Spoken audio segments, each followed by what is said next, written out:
বিজেপিৰ বাবে প্ৰত্যাহ্বান হ'ব নেকি তিনি গগৈ?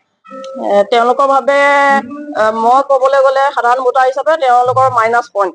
2 গগৈ ঠিকে আছিলে, কিন্তু 3 গগৈ এইটো কাৰণেই মাইনাছ পইণ্ট, তেওঁ মহিলাসকলক লৈ তেওঁ যদি ভাবিছে যে চুমা খাই খাই মহিলাসকলক মই তেওঁৰ ফালে কৰিম, ভোট জয়ী কৰিম আৰু মই মুখ্যমন্ত্ৰী হৈ পেলাই দিছপুৰ দখল কৰিম, সেইটো তেওঁ সপোনে দেখি থাকক, আমি তেনেকে বুলি ভাবো। গতিকে চুমা গগৈক আমি কেতিয়াও নিবিচাৰো, আমি লজ্জিত হৈছো মহিলা হিচাপে। আপুনি যদি ক'লে চুমা গগৈ বুলি, 2 গগৈ আপুনি ঠিকে আছে বুলি কৈছে, 1 গগৈ চুমা গগৈ বুলি কৈছে, যে মহিলাসকলে চুমা গগৈক প্ৰশ্ৰয় নিদিয়ে নেকি? নিদিয়ে, কেতিয়াও প্ৰশ্ৰয় নিদিয়ে।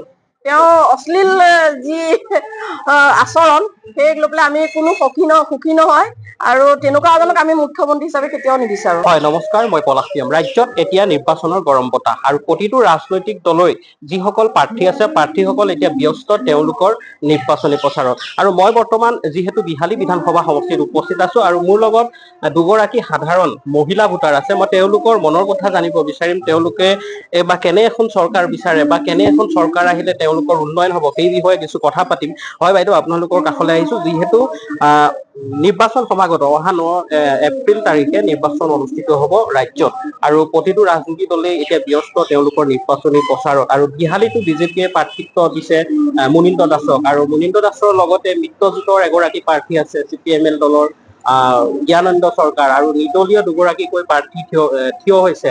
এগৰাকীৰ নাম হৈছে অজয় কুমাৰ সিনহা আৰু আন এগৰাকী হৈছে পৱনপান ৰবি দাস। বিহালীত এই 4গৰাকী প্ৰাৰ্থীৰ ভিতৰত কোনে সেই হাঁহি মাৰিব বুলি আপোনালোকে ভাবে, বা বিহালীৰ নিৰ্বাচনী বাতাবৰণ কেনেধৰণৰ, সেই বিষয়ে জানিব বিচাৰিম। হয় ডাঙৰীয়া, আপোনালোকে নিশ্চয় জ্ঞাত। হ'ব, একো নাই,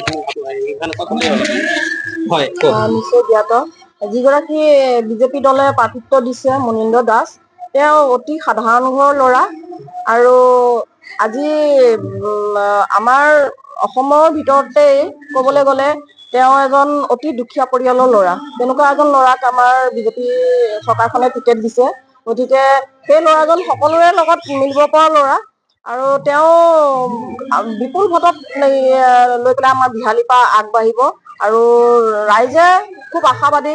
আৰু তেওঁ সাধাৰণ ৰাইজৰ যিখিনি দুখ অভিযোগখিনি তেওঁ লৈ যাব, আমাৰ বিহালীৰ পৰা লৈ গৈ তেওঁ উত্থাপন কৰিব। গতিকে গোটেইখিনিয়ে মানে বহুত আশাবাদী হৈ আছে আৰু তেওঁ বিপুল ভোটত জয় কৰি নিবলৈ সক্ষম হ'ব। বাকী 3গৰাকী যে প্ৰাৰ্থী আছে, বাকী 3গৰাকী প্ৰত্যাহ্বান হ'ব নেকি মুনীন্দ্ৰ দাসৰ কাৰণে? মুনীন্দ্ৰ দাসৰ কাৰণে প্ৰত্যাহ্বান নহ'ব, একেবাৰেই নহয়। কাৰণ মুনীন্দ্ৰ দাস হ'ল আমাৰ এজন সাধাৰণ ঘৰৰ সাধাৰণ ল'ৰা আৰু আমাৰ বিহালী সমষ্টিটো এনেকুৱা, মাত্ৰ 9 তাৰিখৰ কাৰণে বাছ চাই আছে যে কেতিয়া ভোট হ'ব, আমি মুনীন্দ্ৰ দাসক কেতিয়া ভোটটো দি জয়যুক্ত কৰিম বিপুল ভোটত।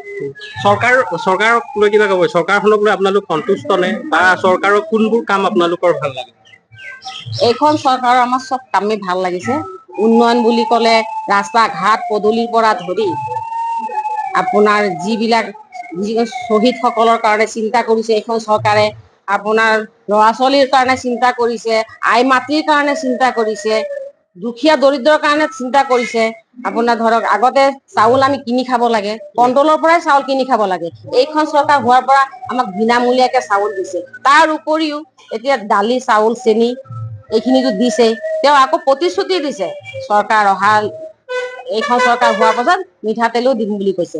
তেতিয়া এইখন চৰকাৰক লৈ পেলাই আমি সুখী নহয়তো কোনখন চৰকাৰলৈ সুখী হ'ম? পুনৰবাৰ যদি বিজেপি চৰকাৰ হয়, মুখ্যমন্ত্ৰী হিচাপে যদি আপোনাক কোৱা হয়, আপোনাৰ মুখ্যমন্ত্ৰী হিচাপে আপুনি কাক বিচাৰে বুলি যদি মই সোধো, আপুনি কাক বিচাৰে? যে আমাৰ হিমন্ত বিশ্ব শৰ্মাৰ যি কৰ্ম উদ্যম, যেনেধৰণে তেওঁ উন্নয়নৰ ধাৰা বোৱাই নিছে আমাৰ সমগ্ৰ অসমতে, বিশ্ব দৰবাৰত তেওঁ যেনেকে এতিয়া আমাৰ বিহু হওক, ঝুমুৰ হওক, বাগৰুম্বা হওক, সকলো জাতি জনগোষ্ঠীৰ সাংস্কৃতিক হেৰিখিনি তেওঁ স্বীকৃতি দিছে পৰিচয় কৰাই দিছে। গতিকে সাংস্কৃতিক ক্ষেত্ৰতে হওক বা উন্নয়নৰ যিকোনো ৰাস্তা ঘাট পদূলি, আজি আপোনালোকে দেখিছে আগৰ চৰকাৰখনৰ দিনত যি ৰাস্তা ঘাট আছিলে সেইখিনি এতিয়া সম্পূৰ্ণৰূপে নাইকিয়া হৈছে। এতিয়া আমি গুৱাহাটীলৈ যাবলৈ হ'লেও আগত 7-8 ঘণ্টা লাগিছিলে, এতিয়া আমি গুৱাহাটীলৈ যাবলৈ হ'লে খুব কমে হ'লেও 3.5 ঘণ্টাত আমি পাওঁ। গতিকে তেনেকুৱা ধৰণৰ তেওঁলোকৰ চৰকাৰখনে ভাল ভাল কাম কৰি গৈছে আৰু বিভিন্ন দলং বনাইছে, ফ্লাইঅভাৰ বনাইছে, প্ৰায়খিনি সুবিধা হৈছে। আৰু আঁচনি দিতো আমি তেওঁৰ যিখিনি আঁচনি কৰিছে সেইখিনি আমি শেষ কৰিব নোৱাৰো, ইমানখিনি আঁচনি তেওঁ দিছে। গতিকে সেইখন চৰকাৰক আমি সাধাৰণ ভোটাৰ হিচাপে পুনৰবাৰ বিচাৰো, পুনৰবাৰ আহক, তেওঁকে বিচাৰো। হয়, যিহেতু দুই গগৈ তিনি গগৈ আচলতে তিনি গগৈ একত্ৰিত হৈছে, বিজেপিৰ বাবে প্ৰত্যাহ্বান হব নেকি তিনি গগৈ?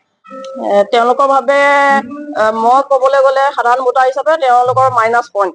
2 গগৈ ঠিকে আছিলে, কিন্তু 3 গগৈ এইটো কাৰণেই মাইনাছ পইণ্ট, তেওঁ মহিলাসকলক লৈ তেওঁ যদি ভাবিছে যে চুমা খাই খাই মহিলাসকলক মই তেওঁৰ ফালে কৰিম, ভোট জয়ী কৰিম আৰু মই মুখ্যমন্ত্ৰী হৈ পেলাই দিছপুৰ দখল কৰিম, সেইটো তেওঁ সপোনেই দেখি থাকক, আমি তেনেকে বুলি ভাবো। গতিকে চুমা গগৈক আমি কেতিয়াও নিবিচাৰো, আমি লজ্জিত হৈছো মহিলা হিচাপে।